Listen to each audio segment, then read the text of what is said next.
Good afternoon, students. Welcome to our online sessions. In today's session, we are going to discuss the digital signal processing and application subject that is for EEE 6th semester. In today's sessions, we are going to continue the same concept of Unit 1. In the previous sessions, we covered DFT, IDFT, we covered Z transform, we covered linear convolution. In that concept, we are going to do some concept related to stability, causality, how do we obtain that one, and we'll do some concepts related to the unit 1. So before proceeding ahead, you need to just understand what is a digital signal is all about. So just take a quick recap what digital signal is all about. Digital signal means should be in zeros and ones. When we are writing any number or digit in zeros and ones, that particular part is considered to be the digital signal. Okay, so in that, this is our 7th session. So we are going to discuss about it, how the digital signal is going to work and what are the parameters your digital signal is going to depends. In the previous session we talk about the correlation. So what is the definition of correlation, students? So correlation can be going to obtain, which is a frequently necessary to establish similarity between one set of data with another. That means we would like to correlate two processes or data. Correlation is closely related to convolutions.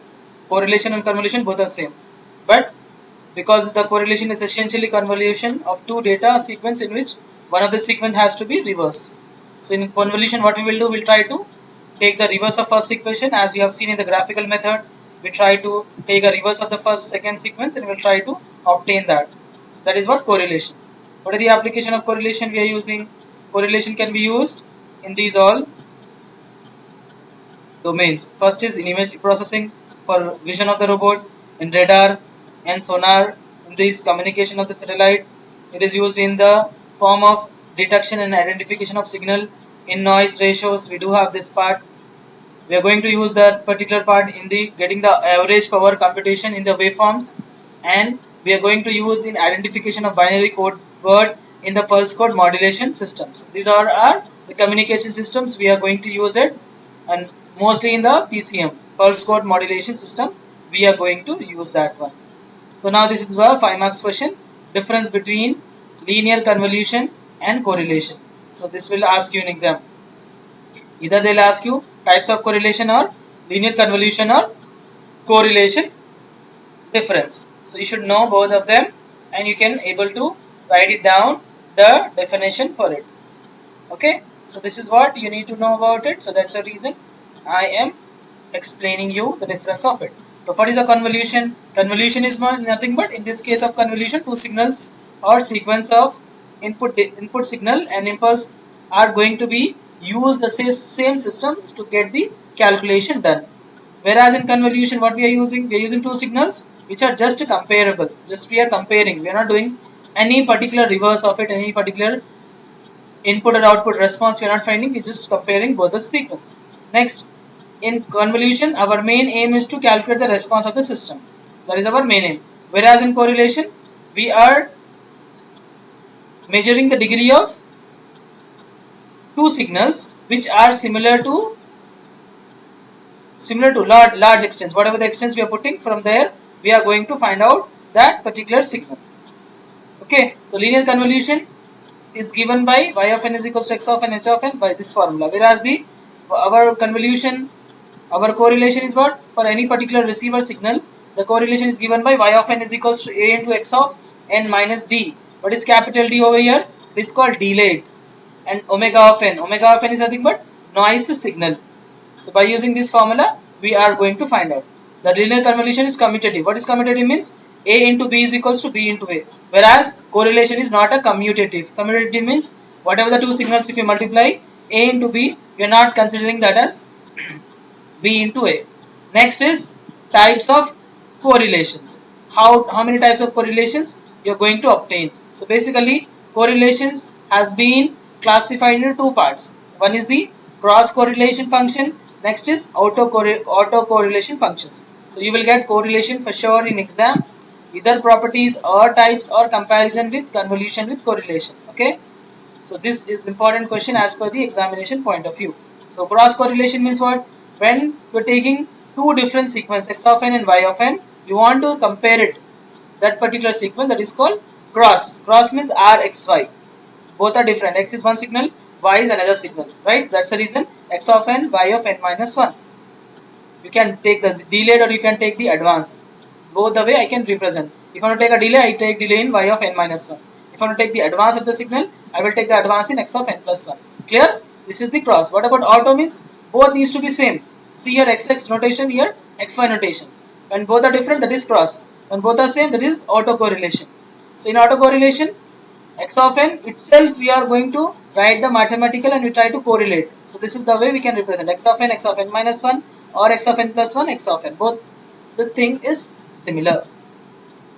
Now the first one which we have just now shown you, that is for cross. What about the downside? What we are learning? That is what? Autocorrelation function. Similarly, what are the properties of correlation function? The properties of correlations can be obtained by using commutative. It is not a commutative. It is not a using to get just a function of it. So first thing, when it is not a commutative means r x of y of 1 is equals to r y of x of minus 1. This is the first property. Should have to remember that. Okay. So what is that? When you take r of x of 1, that means we are multiplying x of 1 with y of minus 1. By using the above property we can write now. So first I am writing x of y of 1. That means first x of 1, y of minus 1. Then only it will be 1 into minus 1.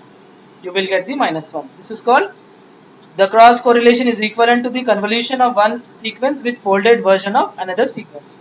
So one sequence as it is, another sequence we are folding. Y of minus 1 means what is the meaning of this particular thing, students? That is a folded version.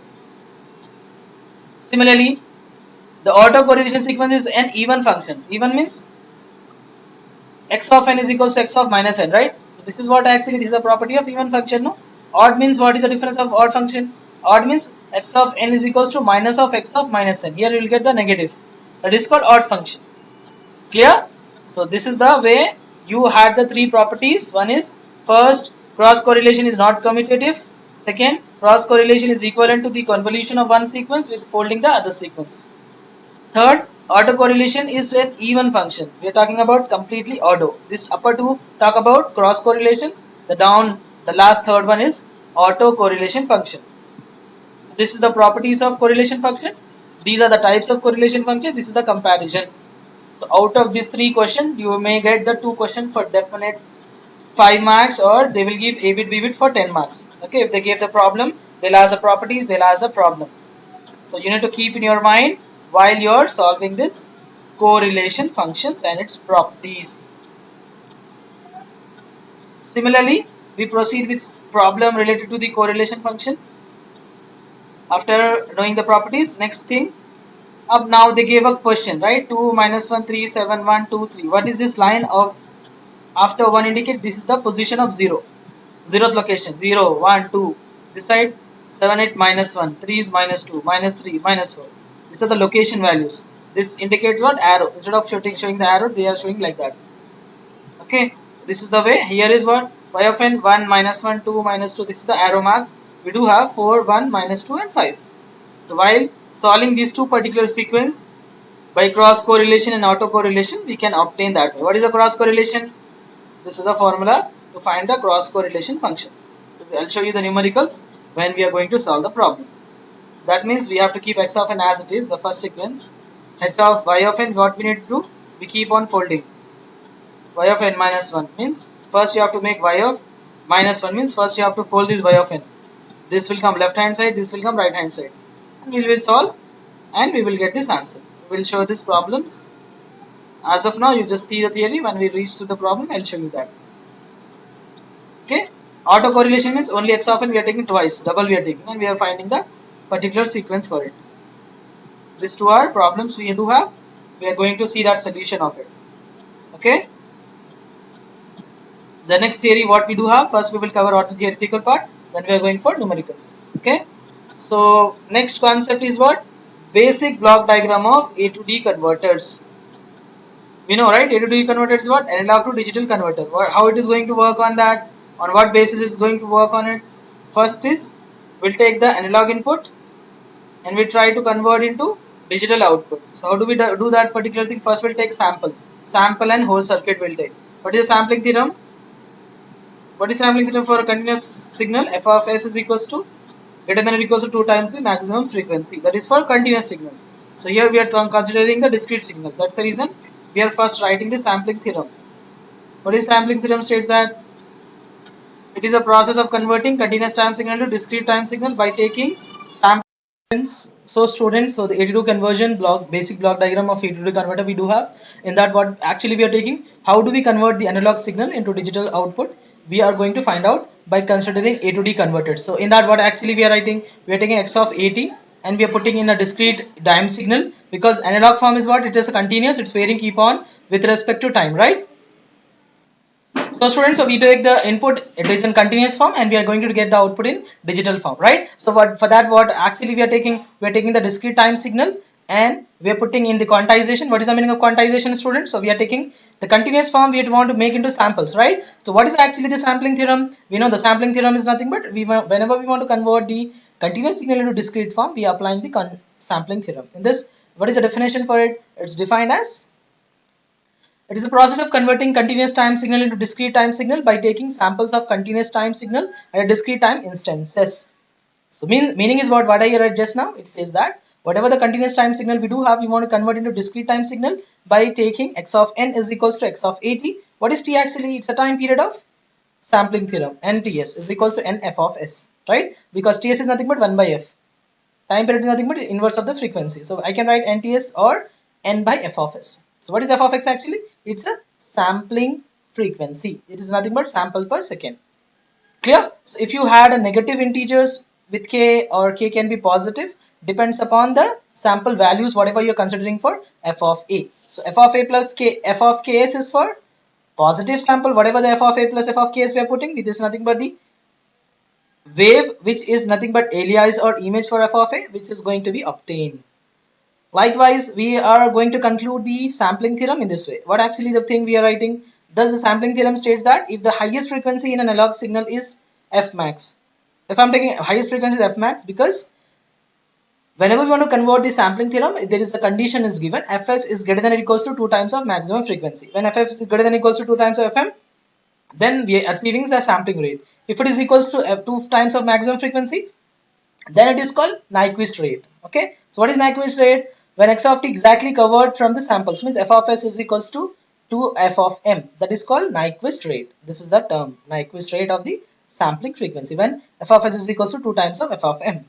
Right? So this, the imaging of particular signal, when you want to find out, that can be considered by the factor called aliasing. Aliasing nothing but the distortion, you want to remove it, the distortion phenomena for that removal part, that can be understood by using the concept of aliasing. Like for example, I have taken an example of it. X of n is equals to cos 2 pi 10t. Right? What is f of s in this condition? What I can write? How can I compare it? For this, I can write cos 2 pi n by 4. Why I am writing n by 4? I want to compare from there. What exactly this one? So for that, what is f of s I need to write? I need to write multiply with this 10 by 10 into 4. 4 10 is 40. Right? This is called sampling frequency for that particular condition. Likewise, for the second one, x1 of t is what? Cos 2 pi 50t. So whatever 50 we do have, we need to divide by 4. 5 n by 4. So whatever the values we am keeping, this 4 I'm multiplying with 10. 4 tens are 40. So that means that's an example, student. So this is the way sampling frequency is going to obtain. That's the reason we can say that the sampling frequency for 50 Hz, 90 Hz and 130 Hz are aliasing of the frequency of 10 Hz at a sampling rate of 40 samples per second. Similarly, next concept what actually we need to keep in our mind is quantization. So basically, what is a quantization means?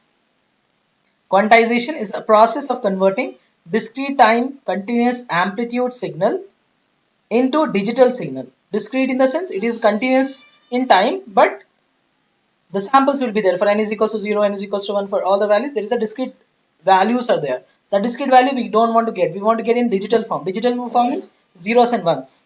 So in order to convert that particular part, we had a phenomena called quantization. So the quantization is going to get, it can be a finite one, so that the set of decreased values should be reduced. That's the reason it's called quantization error or quantization noise. Okay, if you have x of n is equals to 5 into 0.9 power n u of n, so for that particular sequence frequency, what I am writing, f of s is equals to 1 kilohertz. Now we are rounding off. for different values. Suppose when n is equal to 0, how many samples I'm considering? 5. So this will be, put n is equal to 0, 0.9 power 0 will be 1. Only I'll get 5, right? So how much truncation I'm putting over there? 5. Likewise, when I'm putting n is equals to 1, substitute over there n is equals to 1.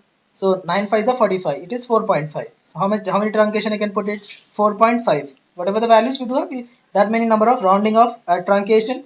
Truncation means reducing the length of the signal into this number of samples. Similarly, put n is equals to 2, 3, so on. In this formula, 0.9 square, 0.9 cube, 0.94 multiply with 5, we'll get these number of samples. And how we get the errors? To get the errors, we have to use the sampling theorem. This E is equals to, always we need to apply that for sampling problems. We need to get that. It's a standard values for it. Next is coding and decoding. This part we don't have. We only just proceeding with how we get that. This is the main part. I am actually concerned with the problematic part, how it is going to work. Just a moment. So student, we do have this also, one of the important topic we do have. This is for the unit 2, this is for the unit 3. So both we are combining. We just want to understand what is the difference of FIR and IIR. So this will be there, just a definition of it in our unit 1. So we are defining that. What is FIR stands for? Finite impulse response. And the name itself indicates the number of sample space, whatever we are putting, it is what? Finite in form. What about IR stands for? Infinite impulse response. So as you can see here, in the limits only, these are finite now, minus m to capital M. Over here I'm putting minus infinity to infinity. So there itself we can understand that this is the finite one, this is what? Infinite one. Clear? So this is a finite and infinite part. We are going to cover it. So what is FIR? FIR is an impulse response that is 0 outside of some finite time interval. For finite time interval, we are going with FIR. For infinite time interval, we are going with IIR. So in FIR, we are putting convolution in this formula. Y of n is equals to summation n is equals to minus m to m, x of k, h of n minus k. And this is for causal FIR system, limits changes to 0 to m. It can be 0 starting 0 to m as well. For IIR, limits start from minus infinity to infinity. It can be two-sided or one-sided, 0 to infinity also for the causal properties. Causal IR system, limits changes to 0 to infinity. Whatever we are putting two-sided, we are making as one-sided. You know, from limits we can add minus m to m or 0 to m. If you are putting minus m to m, it is called two-sided, left hand side and right hand side. If you are putting 0 to m, only right hand side. Similarly, minus infinity to infinity or 0 to infinity. So this is what? Infinite, right? Infinite means this is a particular formula. What is FIR? FIR use all windowing techniques starting from Hamming window, Hanning window, Kessler window. I've just now give you introduction in the first lecture. So those are windowing techniques we are using in order to simplify the FIR systems, which has limited span, which view only most recent M input signal samples forming output as windowing. Whereas IIRs is what? Unlimited spans. It is not going to be stopped anywhere. FIR has limited or finite memory requirements. IIR has system requires infinite. So whatever the system's requirement is there, those are infinite. Likewise, last point in that difference, what I can write for this? I can write the realization of FIR system is generally based on the convolution sum method. Here we are using convolution methods, whereas in IIR we are using the difference method. So that's how it is differ for both the methods. Next method, what we are learning, student, there is a next difference we need to understand how we design the time systems based upon the classification. One is recursive, another is non-recursive. Recursive means keep on getting the output. So recursive methods depends upon these three inputs: present value, past value and future value. Whereas non-recursive, that depends upon the past value, present value and the inputs whatever we want, the output will be depend on that. So this is what in recursive system the output depends upon past, present and future values as well as the past output as well. Here we don't have the past output. Here only we had present, future and past inputs only. Okay. Recursive as feedback. Here there is no feedback we put it because it is does not require that one. Here examples are you can see here y of n, x of n, y of n minus 2, right? The previous output is there and present input is there. This is nothing but example of recursive. Whereas here non-recursive means only the inputs we are considering, not the output. Why I am not saying not the output? Because here x is input only, right? Y of n is the output. Here y of n is the present input, y of n minus 2 is the past output and present input as well. So this is just an difference between the recursive type and non-recursive type of systems.